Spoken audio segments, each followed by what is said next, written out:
17 বছরের অপেক্ষার ঘটল অবসান। 2008 সালে শেষবার লিগ কাপ জিতেছিল টটেনহাম হটস্পার। এরপর একের পর এক মৌসুম গেছে হাতছাড়া সম্ভাবনায়, হতাশার দীর্ঘ ছায়ায়। তবে ইউরোপা লিগের ফাইনালে এসে সেই ইতিহাস এবার বদলে দিয়েছে অ্যাঞ্জ পোস্টেকোগ্লুর দল। বিলবাওয়ে অল ইংলিশ ফাইনালে রুবেন আমোরিমের ম্যানচেস্টার ইউনাইটেডকে 1-0 গোলে হারিয়ে শিরোপার স্বাদ পেল লিলি হোয়াইটসরা।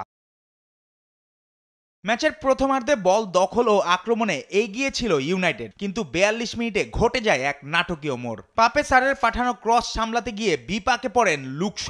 বল চলে যায় ব্রেনান জনসনের কাছে। সহজেই ওয়ানানাকে পরাস্ত করে বল জালে জড়ান এই ফরওয়ার্ড। দ্বিতীয়ার্ধে সমতায় ফিরতে মরিয়া ছিল ইউনাইটেড। 68 মিনিটে রাসমুস হয়লুন্ড পেয়েছিলেন ফাঁকা পোস্টে হেডের সুবর্ণ সুযোগ, কিন্তু শেষ মুহূর্তে অসাধারণ এক গোল লাইন ক্লিয়ারেন্স করে দলকে রক্ষা করেন ডাচ ডিফেন্ডার মিকি ফন্ডেভেন। সেই মুহূর্তেই যেন ফাইনালের ফল নির্ধারণ করে দেয়। এই মৌসুমে চতুর্থ বারের মতো ইউনাইটেডের বিপক্ষে জয় তুলে নেয় টটেনহাম, আর সেই শেষ চাবিটাই হলো ইউরোপা লিগের সোনালী দরজা খোলার। প্রিমিয়ার লিগে 37 ম্যাচে 38 পয়েন্ট নিয়ে 17তম অবস্থানে থাকা টটেনহাম যেন ধ্বংসস্তূপের মধ্যে থেকেও প্রত্যাবর্তনের এক মহাকাব্য লিখল। এই জয়ের মাধ্যমে ইউরোপা লিগের ট্রফির সঙ্গে সঙ্গে আগামী মৌসুমে চ্যাম্পিয়ন্স লিগের টিকিটও নিশ্চিত করেছে স্পার্সরা। জুবায়ের নূর, স্পোর্টস ডেস্ক, দেশ টিভি।